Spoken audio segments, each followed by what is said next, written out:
Before we begin, if you enjoy tales of historical absurdity and the quietly miserable lives of the past, consider subscribing to Nightfall Notions for more boring bedtime stories.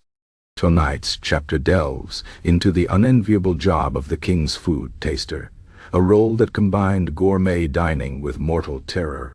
Chapter 1. The Royal Menu, a Deadly Buffet. Being the king's food taster sounded like a position of privilege until you realized it was less about savoring flavors and more about surviving them.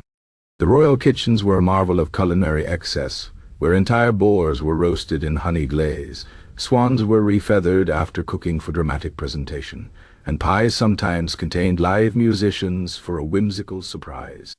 But beneath the gilded crust of every dish lay the very real possibility of poison, and it was the taster's job to swallow that fear, literally. The day began like any other in the court of King Aldrich the Unlucky, a monarch whose paranoia was matched only by his love of exotic spices. The taster, a weary man named Edwin, stood in the shadow of the banquet hall's towering platters, his stomach already churning at the sight of the morning's spread. There were poached eggs swimming in saffron cream, a suspiciously vibrant green soup rumored to contain crushed emeralds for digestive vigor, and a tower of pastries so delicate they trembled at the slightest breath. Edwin's job was to sample each one, a task that turned every meal into a grim lottery. The first bite was always the worst. The soup today was a murky broth, flecked with herbs that may or may not have been deadly nightshade. Edwin sipped it slowly, his throat tightening as the warmth spread. The court physician, a man who had once diagnosed the plague as bad air, watched him like a vulture. Seconds ticked by. Edwin's tongue tingled. Was that the parsley or the first sign of his nervous system unraveling? The physician nodded approvingly when no frothing occurred, and the king dug in with relish, oblivious to the cold sweat on his taster's brow. Next came the meats, a parade of creatures so rare Edwin sometimes wondered if they were mythical. A peacock stuffed with figs, its iridescent skin glazed with a shimmering sauce that smelled faintly of bitter almonds, a classic hallmark of arsenic. Edwin chewed carefully, his mind racing through the symptoms of poisoning. Nausea, dizziness, a sudden fondness for the king's company. When he didn't collapse, the dish was deemed safe, and the king took a hearty portion, complaining that the peacock was a tad overdone. The true horror of the taster's role wasn't just the risk of death. It was the sheer monotony of near death. Every meal was a performance, a pantomime of enjoyment while internally calculating whether that aftertaste was saffron or strychnine. The courtiers laughed and feasted around him, their jeweled fingers grabbing at delicacies without a second thought. No one thanked the taster. No one even remembered his name unless he dropped dead, at which point he'd be replaced before the body was cold. By the time dessert arrived, a towering confection of spun sugar and candied violets, Edwin's nerves were frayed. The king's enemies were creative, and poison wasn't always swift. Some concoctions took hours, days even, creeping through the veins like a slow-burning fuse. As Edwin forced down a bite of the glittering monstrosity, he wondered if this would be the one. The sugar crusted on his lips, sweet and treacherous. The king clapped him on the back, a gesture that might have been camaraderie or just impatience to eat. And so the day ended as it always did, with Edwin alive, for now, and the king fattened on the fruits of his labor. The royal menu was a deadly buffet, and the taster was the invisible guest, his appetite ruined by the knowledge that every bite could be his last. Tomorrow would bring new dishes, new dangers, and the same old question. Was that a hint of cinnamon or the beginning of the end? The candlelight flickered as the hall emptied, casting long shadows over the crumbs of the feast. Somewhere in the castle, a new recipe was being prepared, and Edwin would be there to taste it first. Such was the life of the king's taster, a job that was, quite literally, to die for. Chapter 2. The job interview, no resume needed. Becoming the king's food taster wasn't a matter of skill, but of sheer availability. The job posting, if one could call it that, was usually delivered by a harried royal steward shoving a loaf of bread into a peasant's hands and saying, "Eat this. If you're still standing by sundown, you're hired." Edwin hadn't even been looking for work when the opportunity found him. He'd been a scribe's apprentice, a job that involved more ink stains than excitement, until the day the old taster, a grizzled man named Oswin, collapsed mid-bite into a honeyed pear. The court's reaction had been less mourning and more logistical irritation. The king's dinner was getting cold. Someone had to take Oswin's place immediately, and Edwin, who happened to be delivering a scroll to the hall at that very moment, was the closest warm body. The steward, a man whose face was permanently creased with the strain of managing royal whims, grabbed Edwin by the collar before he could protest. "You, hungry?" he barked, not waiting for an answer before dragging him toward the high table. A half-eaten leg of lamb sat abandoned on Oswin's plate, glistening with juices that may or may not have been the cause of his untimely departure. The steward stabbed a chunk of meat with a knife and thrust it at Edwin. "Eat." There was no contract, no discussion of wages, just the unspoken understanding that if Edwin refused, he might be accused of treason for implying the king's food wasn't safe. So he ate. The lamb was rich, fragrant with rosemary, and entirely terrifying. Every chew was a gamble. The court watched in silence, forks paused midair, as if waiting for Edwin to foam at the mouth like a rabid dog. When nothing happened, the steward grunted in approval and shoved him into Oswin's vacant seat. "Congratulations, you're the new taster. Try not to die before dessert." Training was non-existent. The only qualification was a functioning digestive system and a lack of connections to known assassins. Edwin learned the rules through grim experience. Always taste the wine first. If it was poisoned, better to go quickly. Avoid anything with an unusual sheen. Metallic glints were rarely a good sign. And never, ever comment on the flavor unless directly asked. The king's palate was as fragile as his temper, and suggesting a dish might be off was tantamount to accusing the kitchens of treason. The previous taster's notes, if he'd kept any, had died with him. Edwin had to develop his own system, a mental ledger of which noble families were currently in disfavor. Their gifts of food were to be approached with extreme caution. Which spices were commonly used to mask poison? Nutmeg was suspiciously popular. And which chefs had a grudge against the crown? The head pastry chef had once been demoted for a collapsed soufflé, and had never... Loyalty was the only true requirement for the job, but it was a one-way street. The king demanded absolute devotion from his taster, yet offered no protection in return. If a dish was poisoned, the taster died. If the taster refused to dish, he was executed for insubordination. If he survived too long without incident, he was suspected of colluding with poisoners. It was a position designed for failure, and everyone knew it, except the poor soul filling the role. The court, of course, found the whole business amusing. Nobles placed bets on how long each taster would last, their wagers as casual as if they were guessing the outcome of a horse race.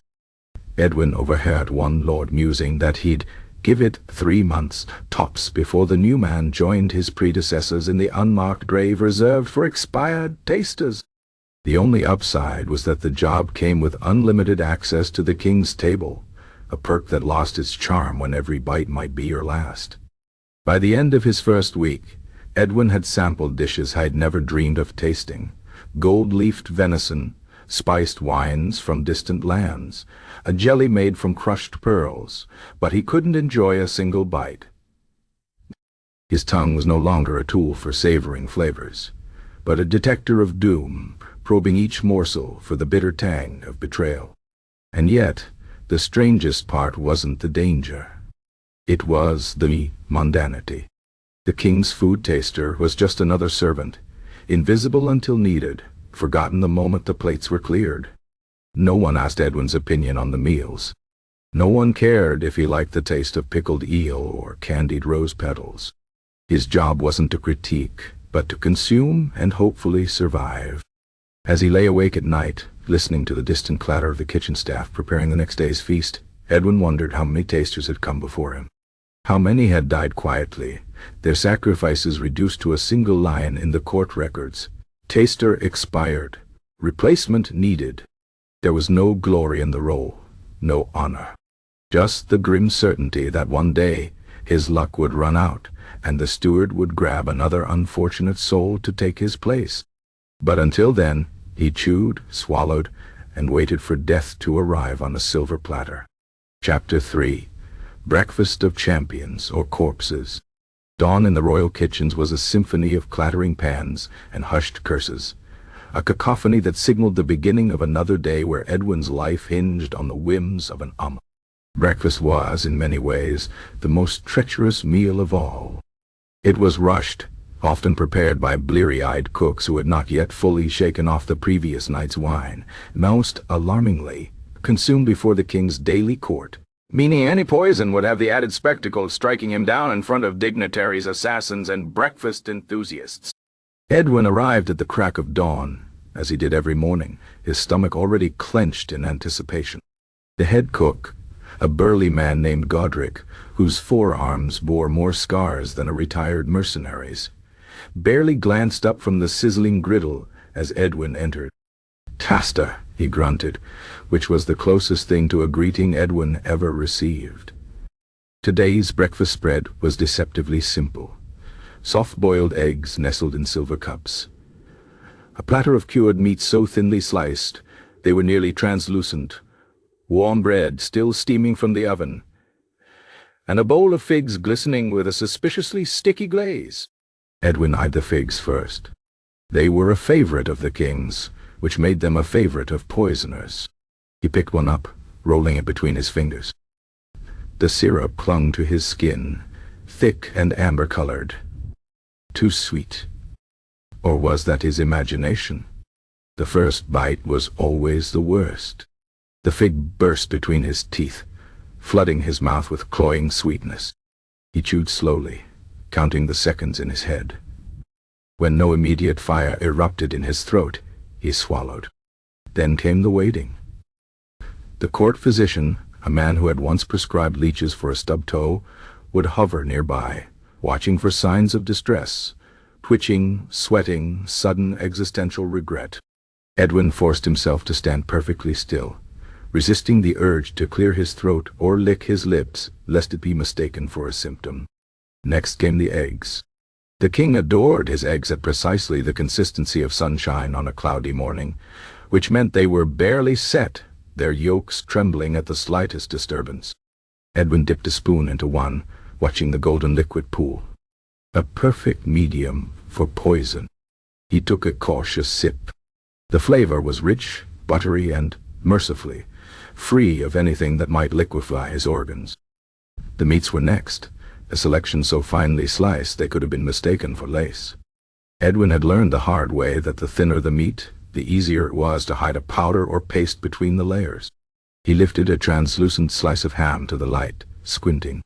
No odd discoloration. No telltale grit. He placed it on his tongue and let it dissolve, like a man savoring his last meal. By the time he reached the bread, his nerves were frayed, but routine had dulled the edge of terror. He tore off a chunk, inhaling the yeasty aroma. Bread was usually safe, too mundane for poisoners who preferred dramatic ingredients like rare orchids or toad venom. Still, he chewed mechanically, his jaw moving out of obligation rather than hunger. The final test was the wine. Breakfast wine was a tradition the king refused to abandon, despite his physician's muttered complaints about digestive irregularities. This morning's offering was a honeyed vintage from the southern vineyards, its surface shimmering with an oily sheen that might have been condensation or something far more sinister. Edwin took a small sip, swishing it around his mouth like a man testing for broken glass. The sweetness coated his tongue, followed by an herbal aftertaste. Was that time? Or wolfsbane?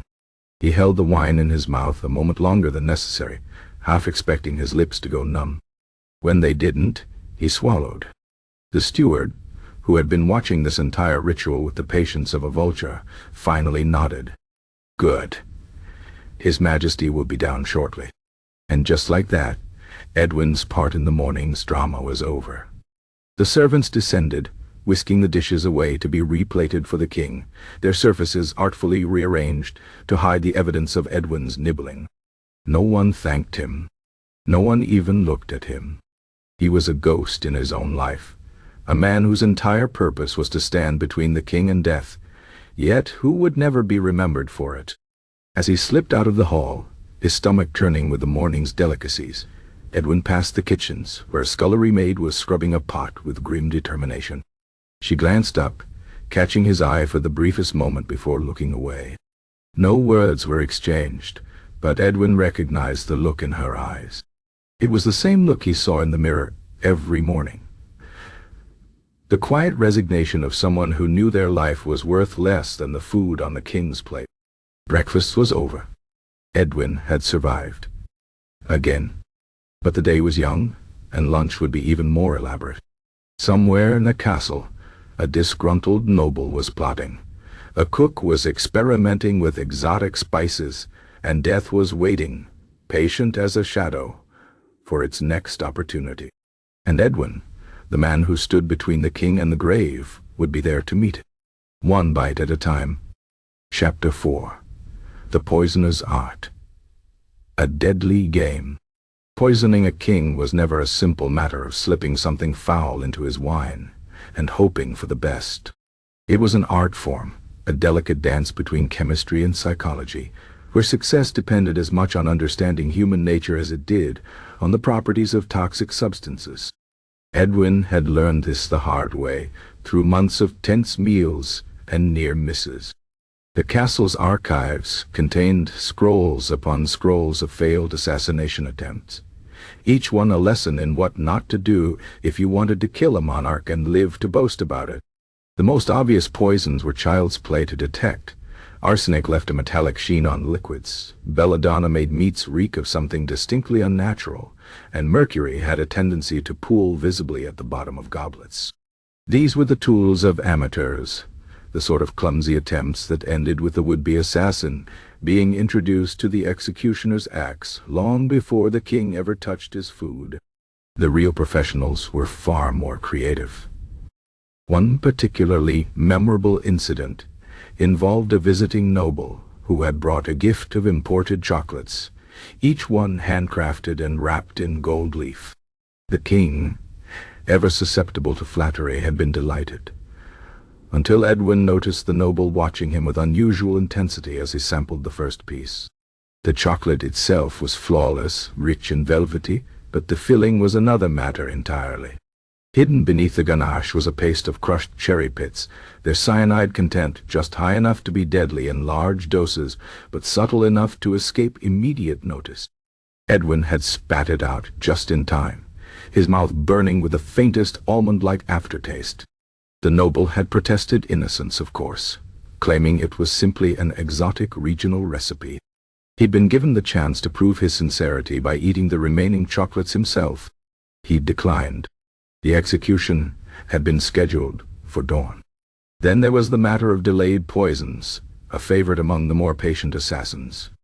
One particularly cunning attempt had involved a series of apparently harmless dishes served over the course of a week, each containing a tiny dose of a slow-acting toxin. Alone, none would have been enough to cause concern, but together they formed a lethal cocktail. Edwin had only realized what was happening when the kitchen boy assigned to grind the king's special blend of morning spices suddenly developed blisters on his hands. The mortar had been lined with something caustic, something designed to seep into the spices day after day until the cumulative effect became irreversible. The cook responsible had vanished before he could be questioned, leaving behind only a half-empty vial of something that smelled suspiciously of bitter almonds. But perhaps the most insidious method Edwin had encountered was the poison that wasn't in the food at all. A visiting diplomat had once presented the king with an ornate knife, its handle inlaid with rare woods and precious stones. The blade itself had been harmless, but the resin used to polish the handle contained a contact poison that absorbed through the skin. The king had used it to cut his meat at 3 consecutive banquets, before the taster assigned to his personal utensils. A position even more precarious than Edwin's had collapsed after cleaning it. The knife had been confiscated, the diplomat had claimed ignorance, and the whole affair had been quietly swept under the royal rug to avoid an international incident. What made these attempts so dangerous wasn't just their creativity, but the fact that they forced Edwin to question everything. A harmless-looking loaf of bread could have its center hollowed out and filled with toxic mushrooms. A perfectly ordinary apple might have had a needle dipped in snake venom inserted through its stem. Even the salt could be tampered with, its granules mixed with something indistinguishable to the naked eye, but deadly to the tongue. The worst part was that Edwin couldn't even trust his own senses anymore. After months on the job, his paranoia had reached the point where every flavor was suspect, every texture potentially hiding doom. Was that rosemary in the stew, or a cleverly disguised herb with less culinary and more mortuary applications? Did the wine really have notes of blackberry, or was that the telltale numbness of monkshood beginning to take effect? He developed a series of private tests, rubbing small amounts of food on his wrist to check for skin reactions, sniffing deeply for any scent that didn't belong, even holding certain dishes to his ear in the absurd hope that poison might somehow reveal itself through sound. None of these methods were foolproof, but they gave him the illusion of control, the comforting fiction that he had some defense against the endless creativity of those who wanted the king dead. Yet, the court physician, when consulted, had been less than helpful. "If you're still alive, it probably wasn't poisoned," he'd said with the cheerful indifference of a man who would never have to test that theory himself. "And if it was, well, we'll know soon enough." Edwin sometimes wondered if the king appreciated the constant danger he was in, or if he simply took it for granted that his meals wouldn't kill him. There was a certain arrogance to it, a blind faith that the system would always protect him. But Edwin knew the truth. The system was one man with a nervous stomach and a growing collection of survival strategies, standing between the crown and the grave. As he prepared for yet another banquet, this one featuring a controversial dish of stuffed songbirds that may or may not have been a subtle insult from a neighboring kingdom, Edwin ran through his mental checklist of known poisons and their antidotes. He'd survived this long through equal parts caution and luck, but he knew his number would come up eventually. In this deadly game of culinary chess, the poisoners only had to get lucky once. He had to get lucky every single day. The kitchen bells rang, signaling that the first course was ready. Edwin took a deep breath and stepped forward to do his job, tasting death so the king wouldn't have to. Somewhere in the castle, someone was plotting their next attempt. And Edwin, the man who ate so others could live, would be waiting for them. Chapter 5. The Taster's Toolkit. From Antidotes to Spoons. The life of a royal food taster was a constant battle of wits against unseen enemies, armed with nothing but crude instruments and questionable remedies. Edwin had quickly learned that survival depended as much on his meager collection of tools as it did on his increasingly refined palate for danger. The royal court provided him with no official equipment beyond a simple silver spoon, a gift from a paranoid predecessor who had insisted that silver would blacken upon contact with poison. This theory had been disproven spectacularly 3 spoons ago, when a particularly potent dose of arsenic had failed to discolor the metal, but left the previous taster discolored in an entirely different way, a shade of blue that clashed terribly with the banquet linen. Still, Edwin carried the spoon out of habit, along with an assortment of other dubious aids he had collected over the months. There was the small vial of powdered unicorn horn, or so the apothecary claimed, though Edwin strongly suspected it was just ground-up deer antler, that was supposed to neutralize most common poisons when mixed with wine. He had tested this exactly once, after a suspicious-looking soup course, and the resulting stomach cramps had nearly convinced him the cure was deadlier than the potential poison. Then there was his prized possession, a chunk of bezoar stone, purchased at great expense from a traveling merchant who swore it had been extracted from the belly of a Persian goat. These lumpy calculi were said to be universal antidotes, capable of curing any poison if dropped into the afflicted drink. Edwin kept his wrapped in silk and only brought it out for state banquets, where the risk of assassination was highest. He had never actually used it, partly because he wasn't entirely sure how it worked. Did one lick it? Dissolve it? Wave it over the food while chanting? And partly because the one time he had mentioned it to the court physician, the man had laughed so hard he'd spilled his wine. More practical were the simple tools Edwin had developed himself. A polished silver button, worn smooth from constant handling, which he used to test for tarnishing on suspicious liquids. A fragment of a broken mirror employed to observe whether his pupils dilated unnaturally after eating. A hollowed-out quill filled with powdered charcoal, which the scullery boy had told him could absorb certain toxins if ingested quickly enough. None of these methods were scientifically sound, but they gave him the illusion of control in a job where control was largely mythical. The most reliable item in his arsenal was decidedly low-tech, a small notebook where he recorded every meal, every symptom, and every noble who had shown undue interest in the king's dining habits. Over time, patterns emerged. Lord Beaumont always sent candied fruits before requesting favors. The ambassador from the southern provinces favored shellfish dishes when he was feeling particularly murderous.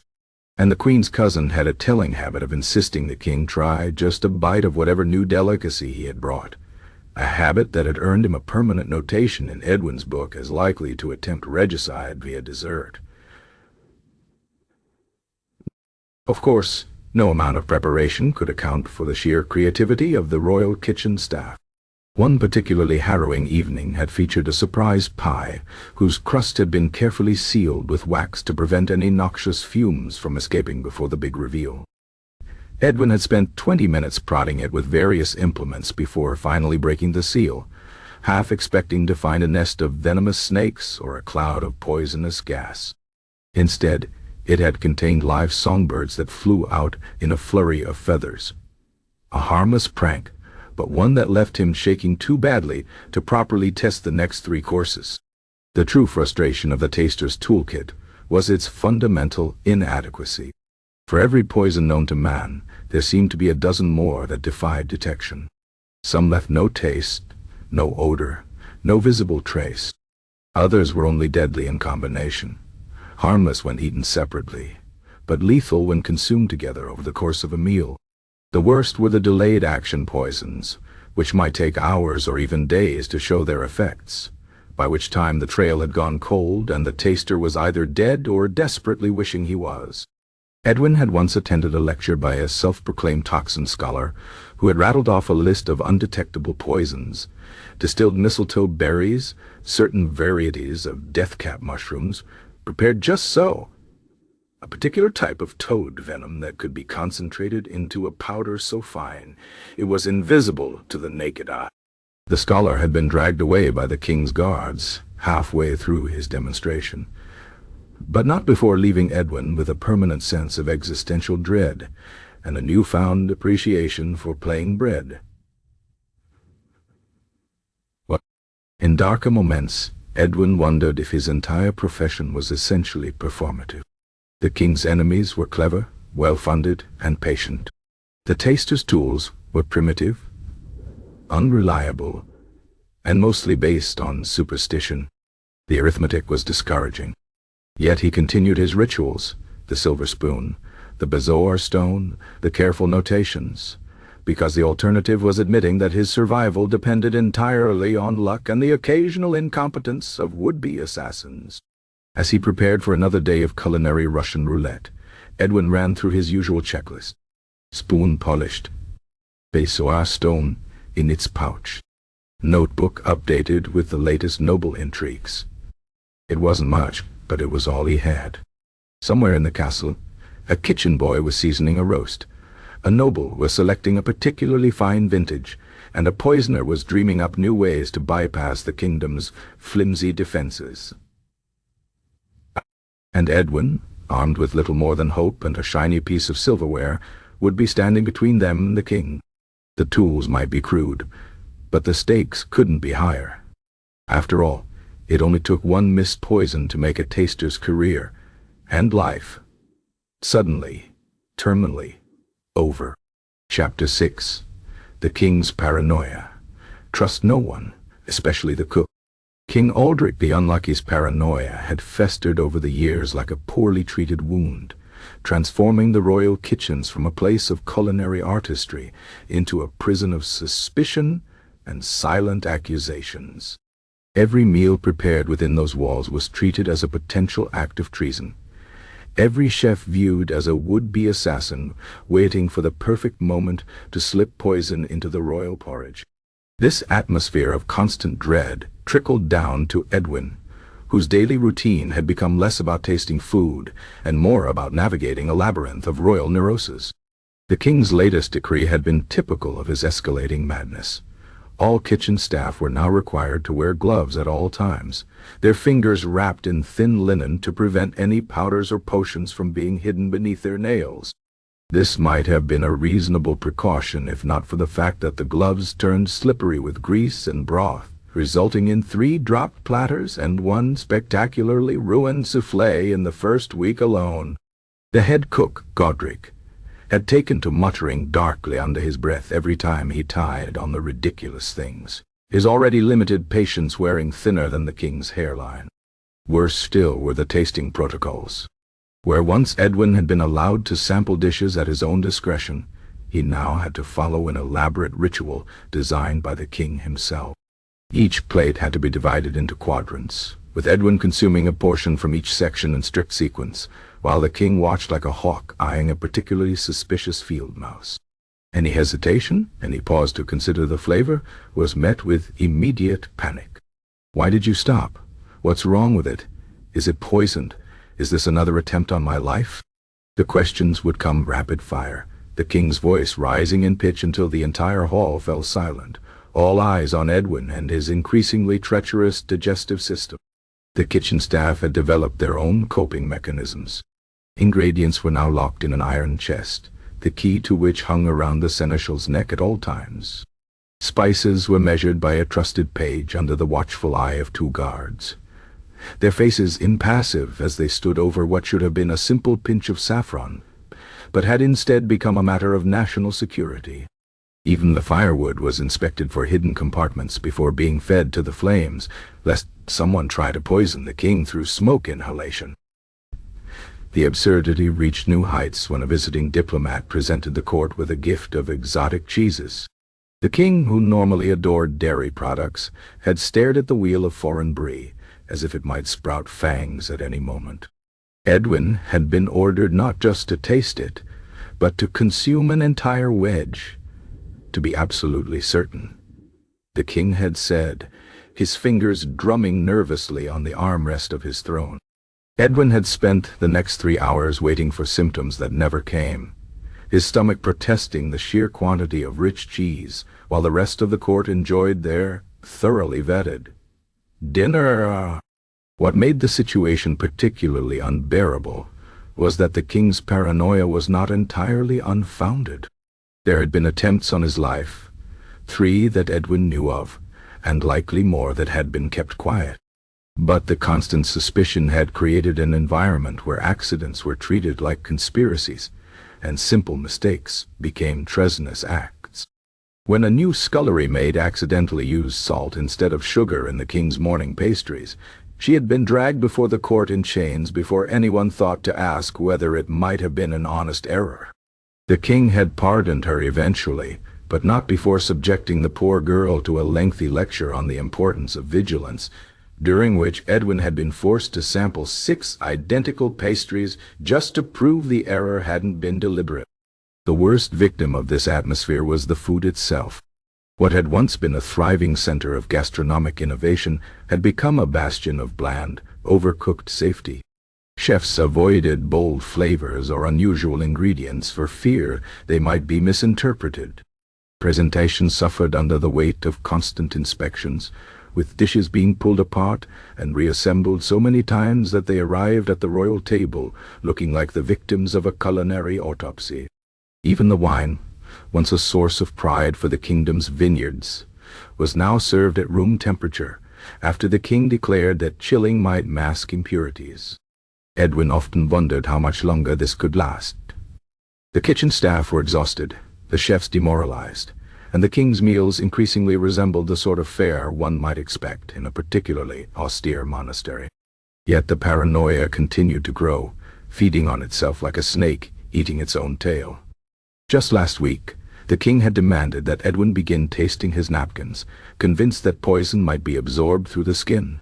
That particular experiment had ended when Edwin pointed out that if someone could poison a napkin without being noticed, they could probably just stab the king directly and be done with it.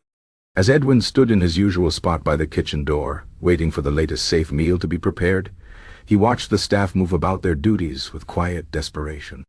The joy had gone out of their work, replaced by a grim determination not to be the next one accused of treason. Even Godric, who had once taken pride in his elaborate creations, now focused entirely on making dishes that were unmistakably, undeniably harmless. The bell rang, signaling that the first course was ready. Edwin took a deep breath and stepped forward to perform his ritual, wondering not for the first time whether he was protecting the king from poison, or simply enabling his descent into madness. Either way, the meal would be tasted, the protocols followed, and the cycle would continue, another day in the court of Aldrich the Unlucky, where trust was scarcer than decent seasoning, and every bite might be your last. Chapter 7. The Unwritten Rules of Survival. Survival as the king's food taster required more than just a strong stomach and a tolerance for mortal terror. It demanded cunning, a network of carefully cultivated alliances, and a willingness to bend the rules when necessary. Over time, Edwin had developed a private code of conduct, an unspoken manual of tricks and strategies passed down through generations of doomed tasters before him. These were not the official protocols, of course. Those were written in elegant calligraphy on royal parchment, full of noble ideals about duty and sacrifice. The real rules were whispered in kitchen corners, exchanged in furtive glances, and learned through bitter experience. The first rule was simple: avoid anything too exotic. That delicacy from a foreign dignitary? Probably laced with something unpleasant. That new spice the traders claimed was all the rage in distant lands? Almost certainly a slow-acting toxin. Edwin had perfected the art of subtly steering the king toward safer options: domestic dishes, plain roasts, anything that couldn't easily conceal poison. When pressed, he would claim the king seemed less enthusiastic about foreign fare lately, a lie that grew more plausible with each passing assassination attempt. The second rule was to cultivate allies in the kitchen. A well-placed bribe could ensure that certain dishes were accidentally burned beyond recognition before reaching the tasting stage. A favor owed might mean a cook would quietly warn Edwin away from a suspect sauce or swap out a questionable cut of meat. The kitchen staff, after all, had no desire to see him drop dead mid-meal, not out of affection, but because it meant extra work for them. A dead taster meant delays, investigations, and the very real possibility that they might be blamed. The third rule was the most delicate: when in doubt, fake it. Not every bite had to be swallowed. A skilled taster could appear to chew while discreetly tucking food into a napkin, or letting it slip beneath the table for the ever-present castle dogs. Edwin had once survived an entire 7-course banquet by pretending to sample each dish while actually consuming nothing but bread and water smuggled to him by a sympathetic serving girl. The trick was to look convincingly ill afterward, a performance he had perfected through years of genuine food-related terror. Of course, some risks couldn't be avoided.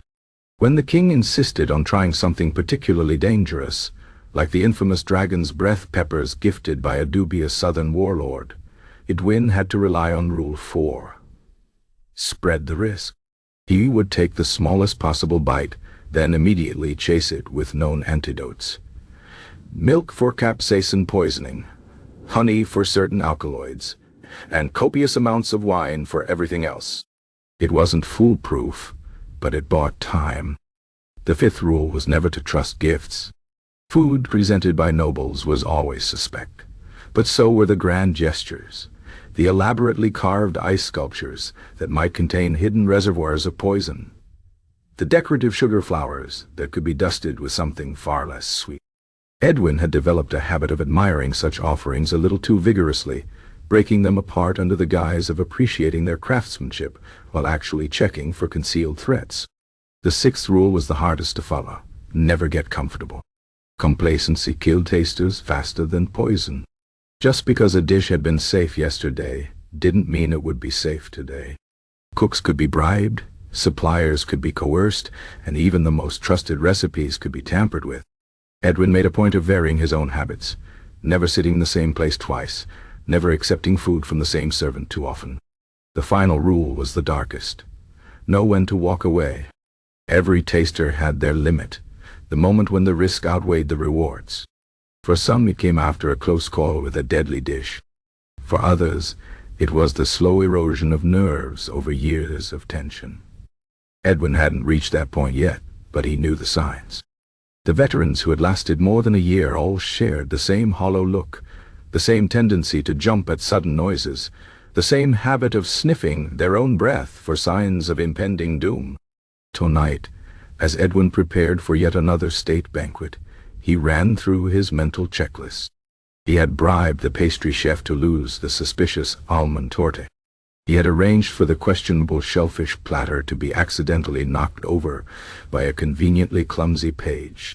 His pockets were lined with extra napkins for discreet disposal, and he had taken the precaution of eating a plain loaf of bread beforehand, not enough to ruin his appetite for tasting, but enough to dilute anything particularly nasty. As the first course was brought out, a clear broth that shimmered ominously in the candlelight, Edwin performed his usual routine. He made a show of examining it, swirling the spoon just so, holding it up to catch the light. Then, with practiced ease, he took the smallest possible sip while letting most of it trickle unseen into his sleeve. The king watched eagerly, his fingers drumming on the table.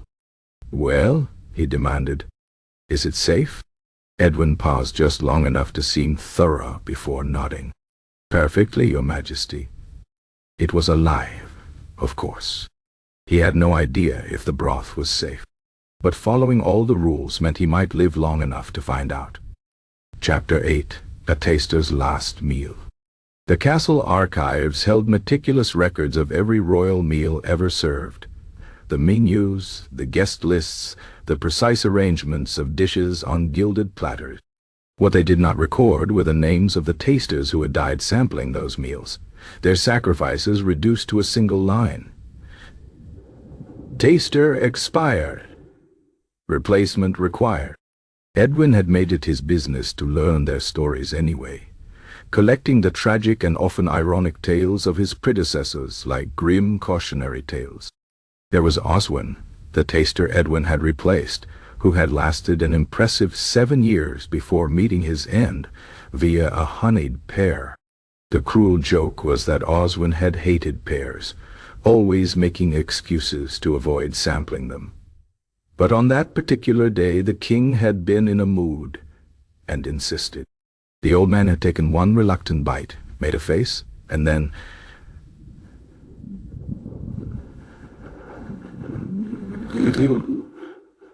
as the court watched in horrified fascination, had calmly set down the fruit, straightened his tunic, and announced, "Well, that's done me in for collapsing face first into his plate." The physicians later claimed the poison had been slow-acting, meaning Oswin likely knew he was dead the moment it touched his tongue, but chose to go with dignity rather than panic. Then there was poor Matilda, the only woman to hold the position in living memory. She had lasted 3 months before encountering a mushroom stew sent by a duke with marital ambitions toward the queen.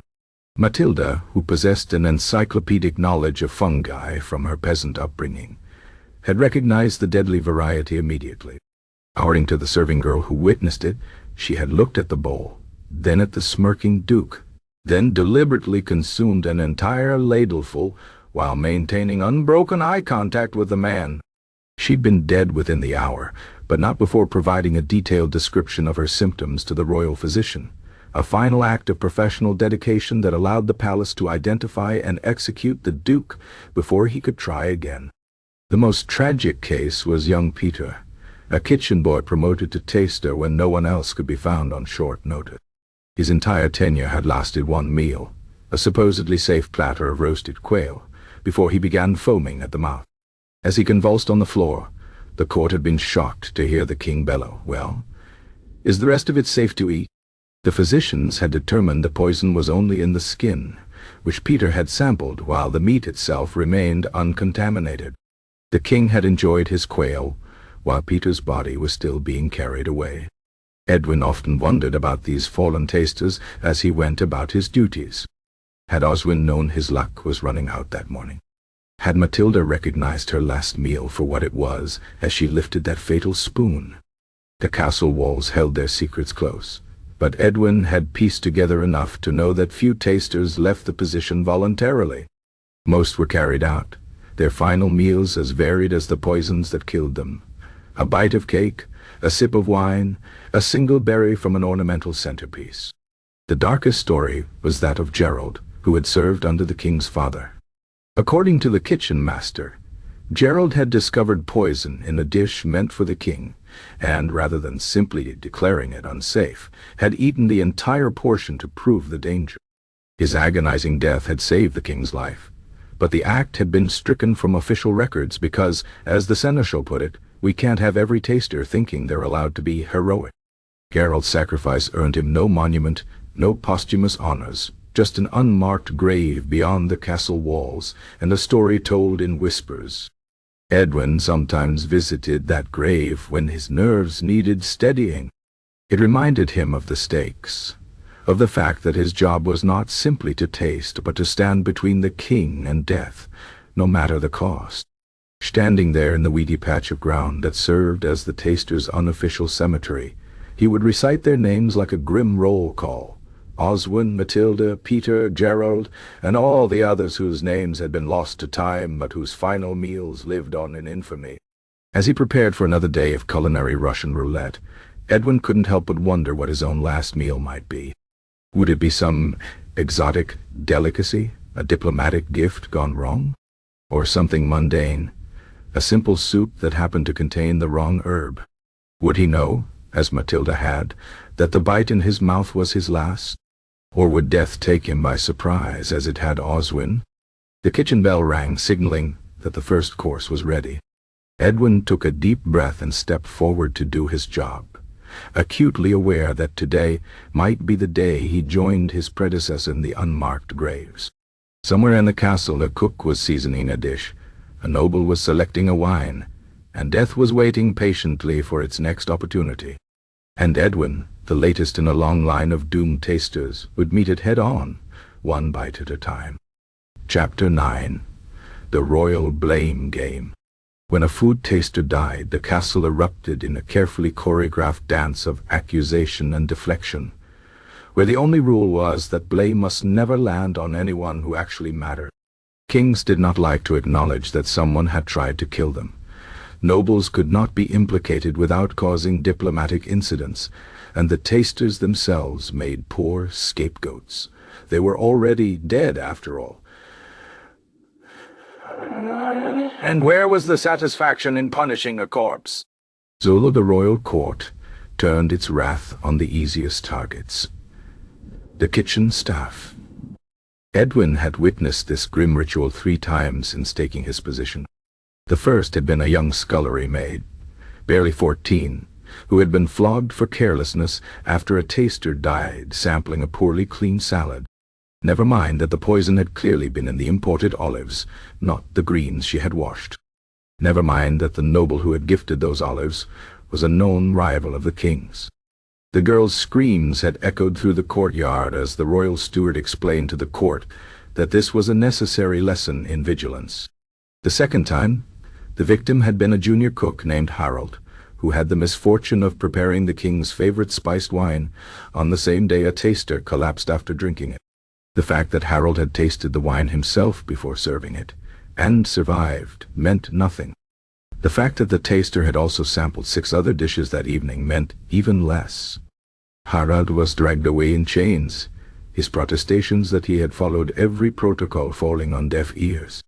He had been fortunate, in a way. The king had been in an unusually merciful mood and merely banished him, instead of ordering the traditional punishment for attempted regicide, being boiled alive in his own cauldron. But the worst had been old Marta, the head baker. When a taster died after eating one of her famous blackberry tarts, the court had immediately declared it treason. Never mind that Marta had been baking for 3 kings and had never once been accused of disloyalty. Never mind that the berries had been a gift from the king's own cousin. Marta had been given no trial, no chance to defend herself. They had hanged her from the castle walls with a loaf of bread tied around her neck, a macabre joke about her profession. Only later did the physicians discover that the taster had actually died from a ruptured spleen, completely unrelated to the tart. By then, of course, it was too late. The king graciously allowed Marta's family to reclaim her body, though he refused to pay the usual death pension. Edwin had learned 2 vital lessons from these incidents. First, that his own death would likely trigger someone else's execution, regardless of the fact. Second, that if he wanted to protect the kitchen staff, many of whom had become his unlikely allies, he needed to be very careful about how and when he died. This knowledge weighed heavily on him as he went about his duties, transforming each tasting into a moral dilemma as much as a physical risk. When he detected something suspicious, he had to consider not just his own survival, but the potential consequences for others. A taster's job was to die so the king might live, but was it right to let innocent people hang for his failure to survive? The question became more than theoretical when Edwin encountered a suspicious dish of braised lamb. The meat had an odd metallic aftertaste, and his tongue had gone slightly numb after the first bite. The sensible thing would be to declare it unsafe immediately. But the lamb had been prepared by Godric, the head cook, who had recently angered the king by complaining about the glove policy. If Edwin rejected the dish, Godric would be the obvious suspect. If Edwin ate it anyway and died, Godric would still be blamed. There was no winning move. Edwin chewed slowly, buying time to think. He could claim the lamb was overcooked, a culinary sin, but not a hanging offense. He swallowed with exaggerated difficulty, then shook his head at the steward. "Tough," he pronounced. "His Majesty won't like it." The steward sighed and signaled for the dish to be taken away. Edwin watched as Godric received the news, the cook's face darkening with anger at the criticism, but not with fear of execution. A small victory, but a meaningful one. As Edwin moved on to the next course, he wondered how long he could keep playing this game. Every meal was a tightrope walk between honesty and survival, between duty and morality. The court's hunger for scapegoats was as insatiable as the king's appetite for fine food, and eventually someone would have to pay the price. The bell rang for the final course, a delicate custard that shimmered with a rainbow sheen. Edwin took his spoon in hand, steeling himself. One way or another, people would die tonight. His job was to make sure it wasn't anyone innocent. At least not if he could help it. He took a bite. Chapter 10. The Myth of the Honorable Death. The minstrels sang songs of brave food tasters who sacrificed themselves for their kings. Poetic tales of loyalty beyond death, where the fallen were honored with marble tombs and tearful eulogies. The reality, as Edwin had learned through bitter experience, was far less glamorous. Tastas died messy anonymous deaths, their bodies hastily removed before they could ruin the royal appetite. Their names forgotten before the next course was served. The notion of an honorable death was a comforting lie the living told themselves, a fiction to disguise the ugly truth that tasters were expendable in every sense of the word. Take the case of Oswin, Edwin's predecessor. The songs claimed he had thrown himself before the king, consuming a known poison dish with a smile to protect his sovereign. In truth, Oswin had been ordered at sword point to finish the suspect pair when he hesitated after the first bite. There had been no smile, only resigned acceptance as the old man chewed mechanically under armed guard, his eyes dull with the knowledge of what was coming. When he died, the court had stepped around his body to continue serving dessert. Even Matilda's much romanticized final stand was largely invention. Yes, she had recognized the deadly mushrooms. Yes, she had eaten them anyway. But the minstrels conveniently omitted how she had been given no choice. The Duke's guards had blocked the doors, ensuring she couldn't warn the king without first proving the danger personally. Her famous defiant glare had in fact been a desperate attempt to memorize the Duke's face as her vision blurred with approaching death. The castle archives told an even grimmer story. Page after page recorded tasters who had died ingloriously, choking on bones when no one bothered to perform the Heimlich maneuver, expiring from allergic reactions to exotic ingredients. While physicians debated whether such low-born lives were worth saving, even one poor soul who had drowned in a vat of soup while inspecting the kitchen. Their deaths weren't commemorated. They were administrative inconveniences, their replacements often hired before their bodies were cold. Edwin had once asked the seneschal what happened to tasters who grew too old or too slow to perform their duties. The man had blinked at him, as if the question made no sense. "They die," he'd said simply, "either from poison finally catching up with them, or from being retired to more hazardous duties when the king grew tired of their trembling hands." There was no pension for retired tasters, no cozy cottage by the sea. Just an unmarked grave and the relentless march of time, until even their fellow servants forgot they'd ever existed. The cruelest joke was how easily the court dismissed their sacrifices. When a knight fell in battle, he was remembered as a hero. When a taster died in service, he was remembered as, well, usually not remembered at all. Edwin had once heard a noblewoman complain that a dead taster had ruined her dinner party by collapsing into the soufflé. The king himself seemed to view them as living utensils, useful when needed, unremarkable when broken. All of which made Edwin's position painfully clear. He would not die heroically. He would not be mourned. If he was lucky, his death might trigger an investigation that punished the actual poisoner rather than some random kitchen boy. If he was very lucky, someone might remember his name for a week or two before the next taster took his place. This knowledge should have made him bitter. Instead, it brought a strange sort of freedom. If his life and death meant so little to those around him, then he owed them nothing beyond the bare minimum required to stay alive. He could steal food from the king's plate when no one was looking. He could accidentally spill suspicious dishes. He could even, on particularly daring days, declare perfectly safe foods to be poisoned if it meant sparing himself another near-death experience. The system expected him to be a willing sacrifice. Edwin had decided to be something else entirely, a survivor, even if just for one more day. The evening bell rang, signaling the start of another feast. Edwin straightened his tunic and prepared to play his part in the ongoing charade. The king would pretend his life was in constant danger. The court would pretend the taster's role was sacred. And Edwin would pretend he didn't know the truth, that in this grand theatrical production, he was the most disposable actor of all. He took his place at the table, spoon in hand, ready to once again taste the fine line between life and death. Outside, the minstrels were tuning their lutes, preparing another ballad about noble sacrifices and honorable ends. Edwin almost laughed. Let them sing their pretty lies. He had work to do. Chapter 11. The Taster's Secret Diary. Entry, the first ACA. They gave me this journal on my first day. Not out of kindness, mind you. The seneschal says it's standard procedure for tasters to record symptoms before they perish. Apparently, my death throes could provide valuable insights for the next poor bastard.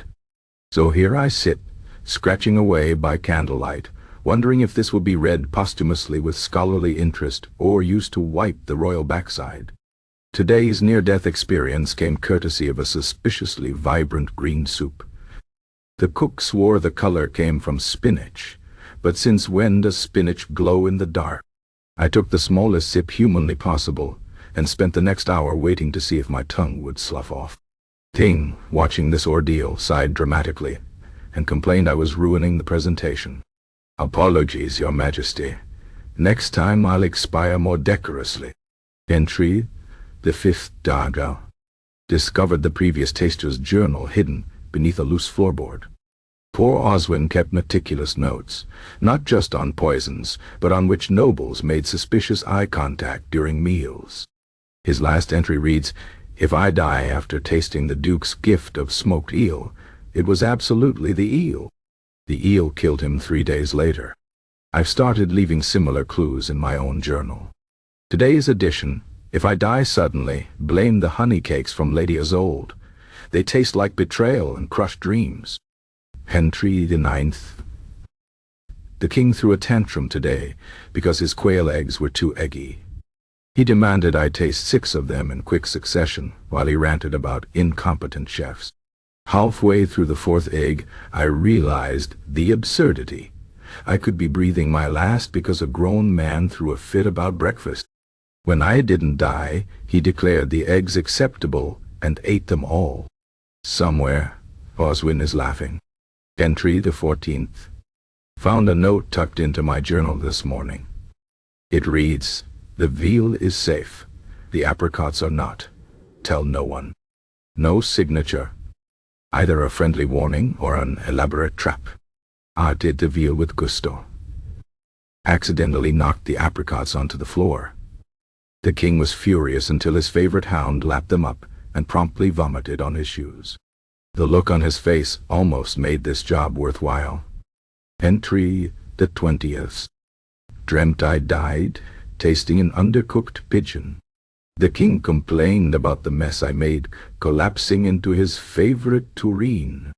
Woke in a cold sweat, then realized that's probably exactly how it will happen. Note to self. If given a choice, aim for something more dignified than poultry. Entry the 23rd. The court physician examined me today, not out of concern, but because the king is convinced I'm looking peaky and might miss poison symptoms.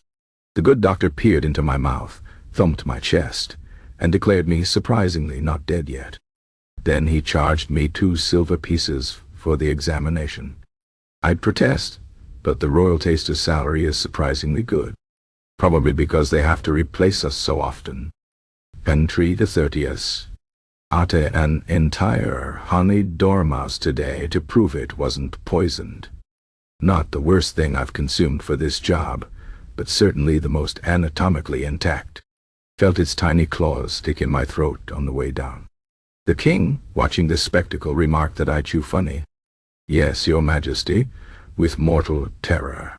Entry the 37th Azihand. The queen's cousin gifted medicinal chocolates from his homeland. They smelled like a battlefield wound. When I hesitated, the king snapped, "Just eat it, man." So I did. Turns out they were perfectly safe. Just revolting. Spent the afternoon in the privy, which I suppose is better than the crypt.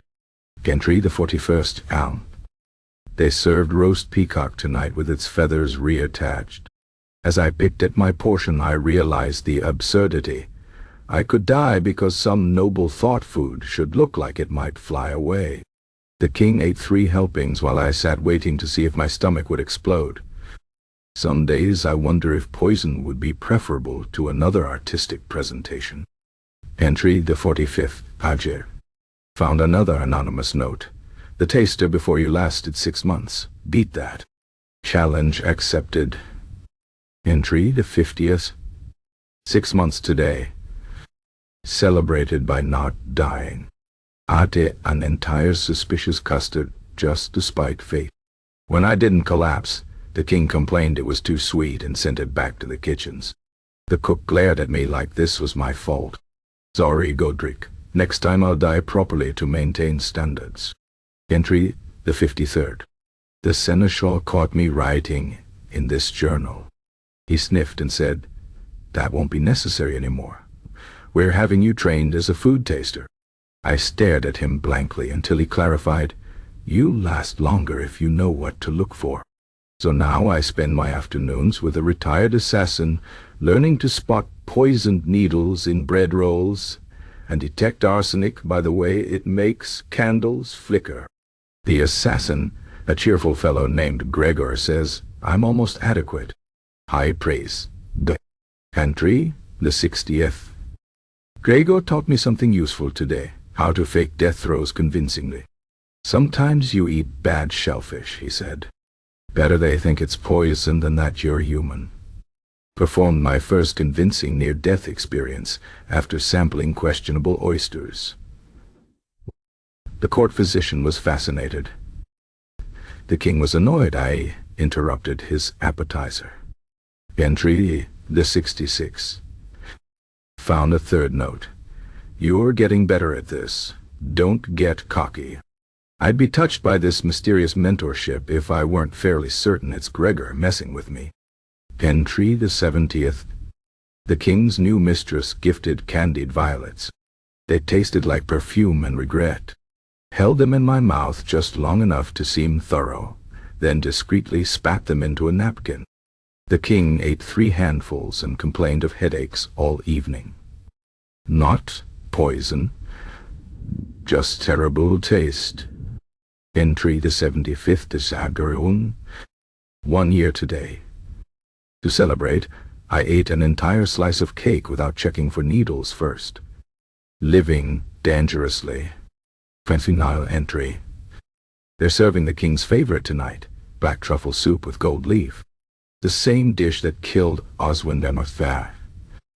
The cook swears it's safe, but he won't meet my eyes. The seneschal says I look tired. The king says I'm overdue for replacement. Maybe they're right.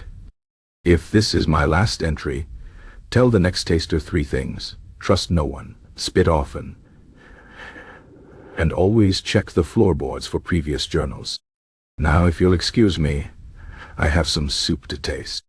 No postscript, no dramatic farewell. Just an empty page where the next entry should be. Chapter 12. The Poison That Got Away. History remembers the successful poisonings in vivid detail. The dramatic collapses, the gasping last words, the ensuing political upheavals. But the near misses, the poisonings that slip past the tasters only to be thwarted by sheer dumb luck, were often more fascinating. These were the stories told in hushed tones in the castle kitchens, cautionary tales about how even the most vigilant tasters could be outwitted by clever assassins, bad timing, or simple human error. Take the infamous case of the drowning bishop. A visiting clergyman had gifted the king's grandfather a cask of fine sacramental wine, aged for decades in monastery cellars. The taster, a seasoned professional named Alaric, had sampled it meticulously, first sniffing for the telltale almond scent of arsenic, then sipping cautiously, then waiting a full hour before declaring it safe. The king drank deeply. The bishop smiled beatifically. Then, just as the festivities reached their peak, the king abruptly stood up, clutched his chest, and toppled face first into a decorative fish pond. Pandemonium ensued. Guards seized the bishop. The court physician declared the king dead. The taster was immediately sentenced to execution for his failure. But just as the axe was about to fall, a soaking wet and very much alive king emerged from the pond, coughing up water and cursing like a sailor. It turned out he had not been poisoned at all, merely choked on an unstrained bit of honeycomb from an earlier course. The bishop was released with profuse apologies. The taster was pardoned but demoted to vegetable washer for his overreaction.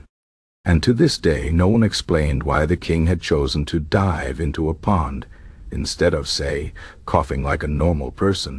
Then there was the great pigeon pie debacle. A banquet in honor of the king's cousin had featured an elaborate centerpiece pie containing live birds that would burst forth when cut. The taster, a nervous young man named Bertram, had dutifully sampled each component, the crust, the filling, even the decorative pastry leaves, before giving his approval. What he hadn't accounted for was the birds themselves. Someone had coated their feathers with a contact poison that only activated when heated by the bird's own body temperature. When the pie was opened and the doves fluttered out in a cloud of poisoned plumage, half the court was exposed. Miraculously, the king was spared only because he had been momentarily distracted by a serving wench. The taster, however, wasn't so lucky. He'd been standing directly in the path of the escaping birds and absorbed a full dose of the toxin through his skin. He died in convulsions while the court physician desperately tried to determine whether to treat him for poisoning or pluck the remaining feathers from his twitching limbs. The king's cousin, who had coincidentally stepped out for air just before the spectacle, was immediately suspected but never proven guilty. The surviving doves lived out their days in the castle aviary, their poisonous molting feathers carefully collected by the royal alchemists for research purposes. Perhaps the most embarrassing failure was the case of the king's own physician. The man had prepared a health tonic for the king's gout, a foul-smelling concoction that the taster, an old hand named Oswulf, had refused to sample on the grounds that it was clearly lethal. The physician had scoffed, declaring his tonic harmless, and drank a full cup himself to prove it. He then promptly collapsed, revealing that he had accidentally used deadly nightshade instead of the intended herbs. The king, watching this unfold, had blinked slowly and said, "Perhaps I'll just endure the gout." Oswulf, vindicated, had to be physically restrained from dancing on the physician's twitching body. These near disasters haunted Edwin as he went about his duties. They were proof that no matter how careful a taster was, poison could slip through. Sometimes it was a matter of bad timing, like the case of the taster who declared a dish safe, only for the king to eat it, hours later after the delayed action toxin had finally activated. Sometimes it was sheer creativity on the part of the assassin, like the infamous musical fruit incident, where seemingly harmless figs had been injected with poison that only became active when exposed to stomach acid. But most often, it was simple human error. A taster distracted by a pretty face might miss the faint bitterness in a sauce. A preoccupied king might ignore his taster's warning in his haste to eat. Even the most rigorous protocols couldn't account for the unpredictable variable of people being, well, people. Edwin had learned from these stories. He varied his routines to avoid becoming predictable. He watched for patterns in the kitchen staff's behavior. He even made note of which nobles seemed a little too interested in his well-being. A sudden concern for a taster's health was often the first sign of an impending poisoning attempt. But he also knew that luck played as much a role as skill in his survival. One day his luck would run out. Until then, he would keep tasting, keep watching, and hope that when the poison finally came for him, it would at least be something interesting. The dinner bell rang. Edwin took his place at the table, eyeing the first course, a delicate consommé that shimmered ominously in the candlelight. Somewhere in the castle, someone might be plotting. Or maybe the soup was just oddly shiny today. Only one way to find out. He lifted his spoon. Chapter 13. The Royal Heir's First Bite. Royal children were introduced to the concept of mortality in various ways, some through hunting lessons, others through battlefield visits.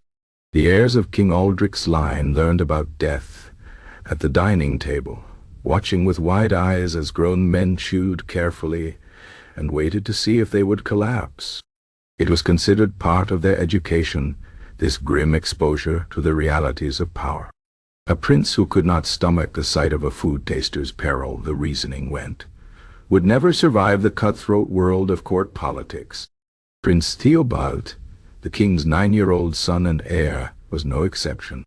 Edwin had known this day would come, the day when the boy would be brought to witness his first official tasting.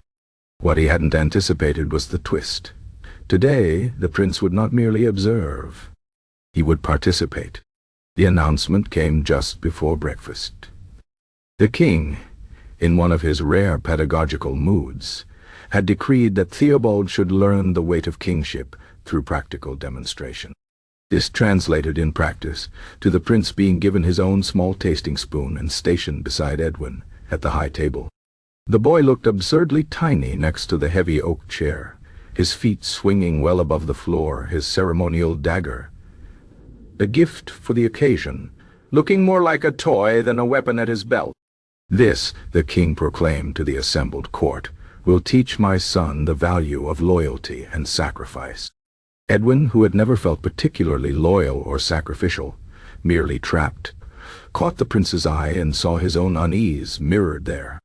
The boy might be royalty, but at that moment he looked exactly like what he was, a child being forced to play a dangerous game he didn't fully understand. The first course arrived, a simple porridge chosen, Edwin suspected, for its low likelihood of containing poison. Edwin went through his usual routine, the careful sniff, the small spoonful held on the tongue, the interminable waiting. Theobald mimicked his movements with exaggerated care, his brow furrowed in concentration. When nothing happened, the boy exhaled shakily, his shoulders slumping in relief. The king frowned. "No, no, boy. You must chew properly, like this." He demonstrated with dramatic chomps, his mouth open in a way that would have earned any common child a smack for poor manners. Theobald, chastened, took another bite and chewed with comical vigor. Breakfast passed without incident, much to Edwin's relief. Lunch, however, brought complications in the form of a honey-glazed ham, a gift from a visiting baron with a dubious reputation.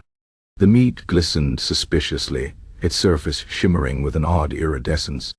Edwin hesitated. This was exactly the sort of dish that might contain something unpleasant, and he had no desire to poison a child, royal or otherwise. But the king was watching, his expression daring Edwin to protest. Taking a calculated risk, Edwin cut a sliver from what seemed the safest portion and placed it on the prince's plate. "Small bites, your highness," he murmured, "and wait a full minute between each one."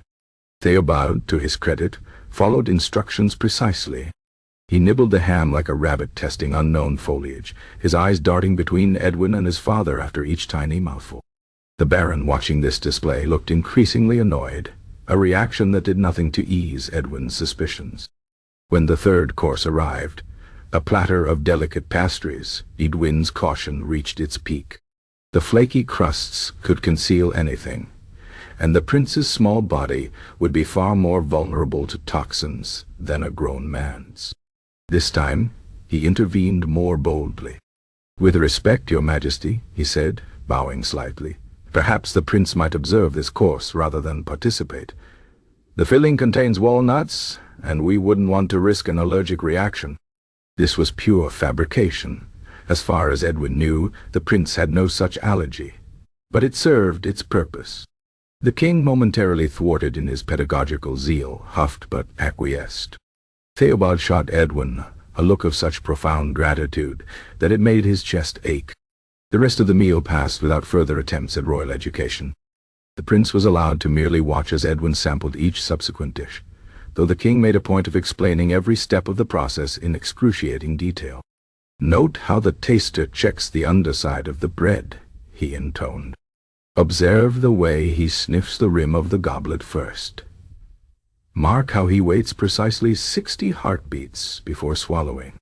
By dessert, Theobald looked exhausted, his initial curiosity having long since given way to glassy-eyed boredom. Edwin couldn't blame him. Even professional tasters found the process tedious when not actively fearing for their lives. As the servants cleared the final plates, the king leaned back in his chair, satisfied. "Well, my son, what lesson have you learned today?" The prince, after a moment's hesitation, gave the only answer that wouldn't earn him a scolding. "That a king must be careful, father." The king nodded approvingly, missing, or choosing to ignore, the way his son's small hands trembled in his lap. Edwin, watching silently, wondered what the boy had really learned. That power came at a price. That trust was a luxury kings couldn't afford. Or simply that his father cared more about teaching a lesson than about his safety. As the prince was led away by his tutors, he glanced back at Edwin just once. There was no mistaking the look in his eyes. Not fear.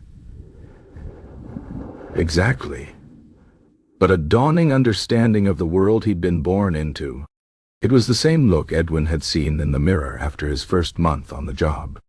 The dinner bell rang, signaling the evening's next performance.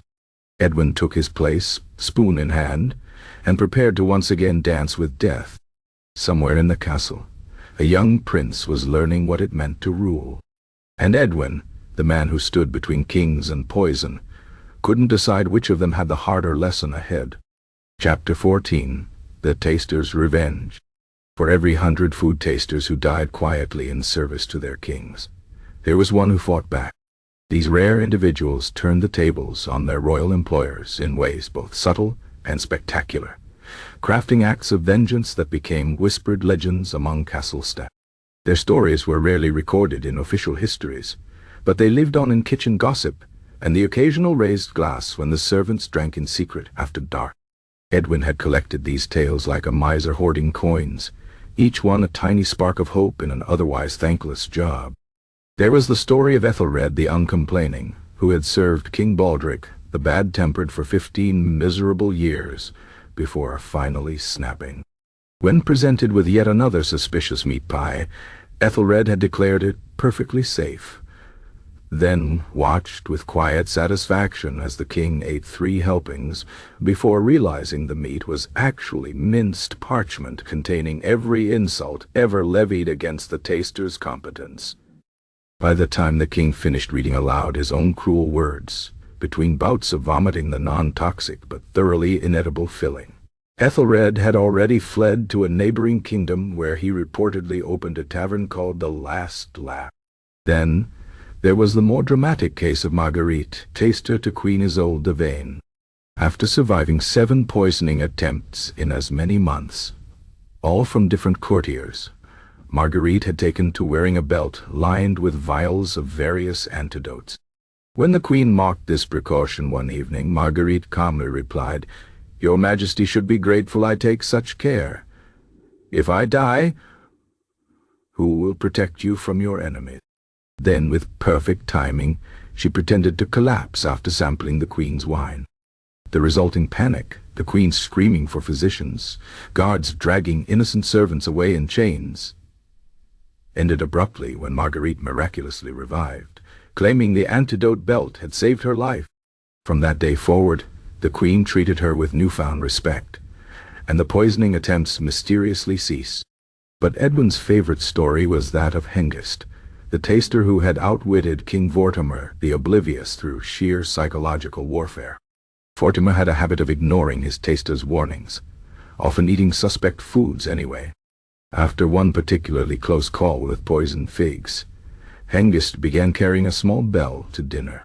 Each time the king reached for a dish against advice, Hengist would ring it once and say solemnly, "Mark the hour, my liege."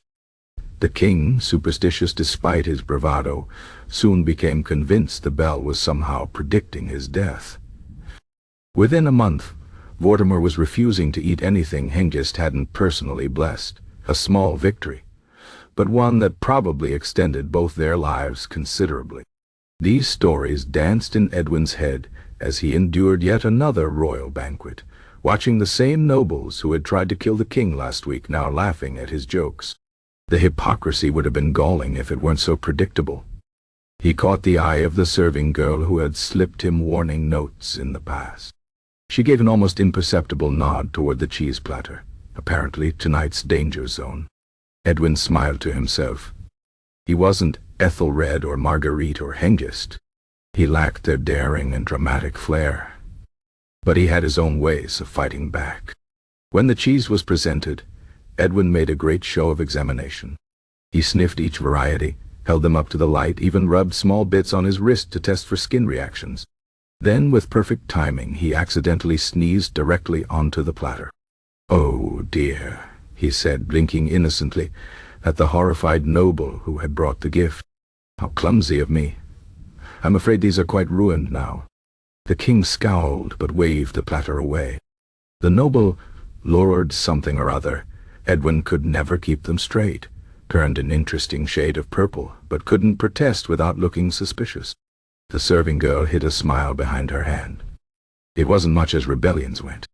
No grand gestures, no scathing pronouncements.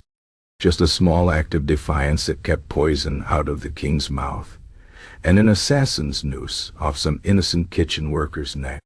But as Edwin watched the furious noble stalk away, he allowed himself a moment of quiet satisfaction. The game was rigged, the deck stacked against him, but he was still playing. And in this deadly world of royal dining, survival itself was a kind of revenge. The next course arrived, a towering confection of spun sugar and candied fruit. Edwin took his spoon in hand, ready for whatever came next. He might be the king's taster, but he was no one's victim. Not today. And if the occasional dish happened to be ruined before reaching the royal mouth, well, that was between him and whatever kitchen god watched over fools and food tasters. Chapter 15. The Decline of a Deadly Profession. The first sign of change came when the royal alchemist demonstrated his new poison detection powder at court. A small pinch of the yellowish dust sprinkled into a goblet of wine would turn scarlet if any of 12 common toxins were present. King Aldrich watched the demonstration with childlike fascination, clapping his hands when the powder correctly identified a doctored sample. Edwin, standing at his usual post by the royal chair, felt a peculiar mixture of relief and dread as he realized his days might be numbered. At first, the new methods only supplemented the old. Edwin still tasted every dish, but now he did so under the watchful eye of not just the king, but a rotating cast of alchemists, physicians, and self-proclaimed toxin experts who poked and prodded each course with an array of dubious instruments. There was the silver needle that supposedly tarnished on contact with poison. It reacted equally to vinegar. The glass prism that allegedly revealed death colors in suspect liquids. It mostly just made everything look faintly green. And of course, the ever-present detection powder, which the alchemist replenished at outrageous expense from some mysterious supplier in the city. The kitchen staff hated these new protocols almost as much as Edwin did. Where once they had taken pride in their elaborate presentations, they now had to design dishes that could withstand both scientific scrutiny and royal whimsy. The head chef, Godric, once threw a cleaver at an alchemist who insisted on testing every individual herb in a stew. "It's supposed to simmer together, you quack," he bellowed. "You might as well taste the flour and eggs separately and call it bread." For a while, Edwin hoped the fad would pass. Kings had short attention spans, and Aldrich was no exception. But the detection methods kept improving. A visiting scholar from the Eastern Empires brought a trained monkey that could supposedly smell arsenic.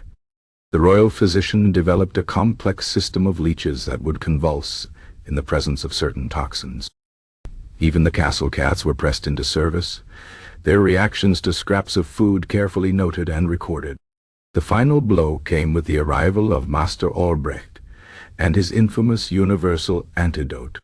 The grizzled old physician claimed his concoction, a foul-smelling sludge of charcoal, crushed pearls, and something he called essence of Mithridate, could neutralize most known poisons if taken beforehand. When the king demanded proof, Albrecht boldly drank a cup of known poisoned wine, then swallowed his antidote, and stood smiling as the court waited for him to drop dead. He didn't. Edwin, watching this performance, felt his stomach sink. If poison could be defeated so easily, what need was there for a taster? His fears proved correct. Within months, the king's reliance on Edwin diminished. Where once he had been the last line of defense, now he was more of a ceremonial afterthought, sampling dishes that had already passed a battery of tests. The court physicians treated him with polite condescension, the alchemists with open disdain. Even the kitchen staff, his longtime allies, began to see him as obsolete, a relic of a bygone era, like the suits of armor gathering dust in the castle halls. The only person who seemed to mourn the change was Prince Theobald, now a gangly adolescent who still remembered his first tasting lesson with unsettling clarity. "I liked it better when we just had you," he confessed to Edwin one evening as they watched an alchemist wave smoke over a roast peacock. "All this fuss seems undignified." Edwin couldn't disagree. There was something grotesque about watching the once proud traditions of royal dining reduced to a series of chemical tests and animal experiments. The ritual had been stripped of its humanity, its danger, even its dark glamour. Poisoning had been an art. Now it was just a science to be defeated. When the summons came from the seneschal, Edwin knew what it meant before the old man opened his mouth. The king, it seemed, had decided to modernize his household. The position of royal food taster would be retired, replaced entirely by Master Albrecht's methods. Edwin was offered a pension, a shockingly generous one, probably out of guilt, and the option to remain in the castle as a dining consultant, whatever that meant. Standing in the empty banquet hall after the meeting, Edwin ran a hand along the edge of the high table where he'd stood for so many meals. The wood was worn smooth in places by centuries of similar gestures, countless tasters before him, all now as forgotten as he would soon be. He wondered what they would think of his quiet dismissal. Would they pity him? Envy him? A clatter from the kitchen interrupted his thoughts. The new tasting apparatus was being installed, a complicated system of glass tubes and silver trays that looked more like a mad scientist's laboratory than anything belonging in a royal kitchen. The alchemist supervising the work glanced up and saw Edwin watching. For a moment their eyes met, the old guard and the new, and something unspoken passed between them. Then the moment broke, and the alchemist returned to his work without a word. Edwin turned away. Times changed. Games did. Professions became obsolete. But he had survived, which was more than most tasters could say. As he walked out of the hall for the last time, he realized he was smiling. The king might have his newfangled detection methods, but Edwin had something better, a future. And unlike so many before him, he would get to enjoy it. Chapter 16. Modern-day tasters, a ghost of the past. Centuries after the last royal food taster sampled his final dubious mushroom, the ghost of the profession lingers in the unlikeliest of places. Modern security teams would scoff at the idea of human poison detectors, yet the DNA of the taster's craft persists in sterile laboratories, protocol binders, and the quiet paranoia of those who protect the power. Consider the White House kitchen, where ingredients arrive sealed in tamper-proof packaging, each barcode scanned against a database of known suppliers.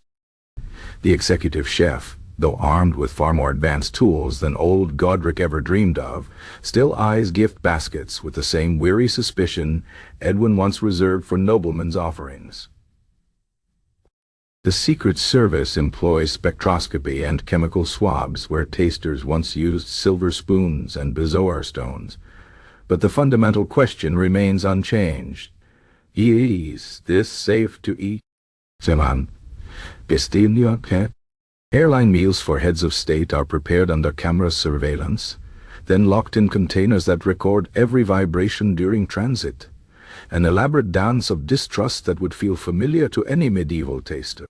A modern food safety inspector might not risk death by sampling a president's steak, but their checklist of hazards reads like an alchemist's grimoire.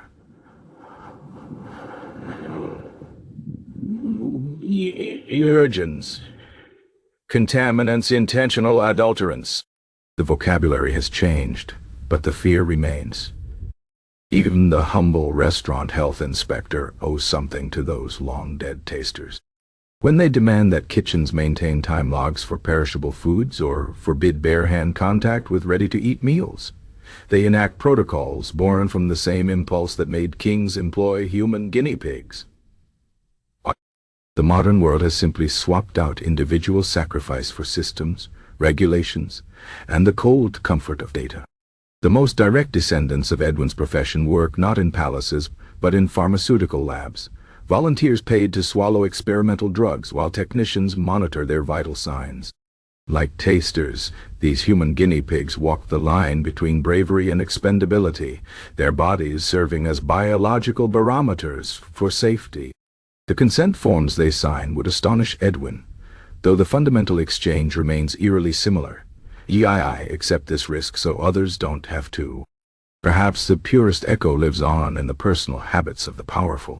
Certain CEOs still employ private chefs who taste their meals, not because they expect poison, but because the ritual comforts them. Dictators with food tasters in the 21st century, do so more for theater than practicality, a nod to tradition that says more about power's loneliness than any real threat. And what of Edwin's descendants? If he took his pension and married, as the seneschal once suggested, his bloodline likely forgot its connection to the profession within generations. But somewhere, in some anonymous lab or security briefing room, one of his distant kin might be reviewing toxin response protocols or designing food-safe packaging. The methods have changed, but the old fears of betrayal, of unseen danger, of trusting the wrong meal, still shape how we protect the powerful. In a vault beneath a government building, a sample of every meal served to a world leader sits frozen for 30 days, just in case. No one expects to need it. No one ever does. Yet still they keep the tradition, this secular reliquary of paranoia. Somewhere, Edwin is smiling. The last spoon has been hung up, the last antidote retired to a museum. But the ghost of the taster walks on, invisible and persistent, in every bite the powerful take when they think no one is watching.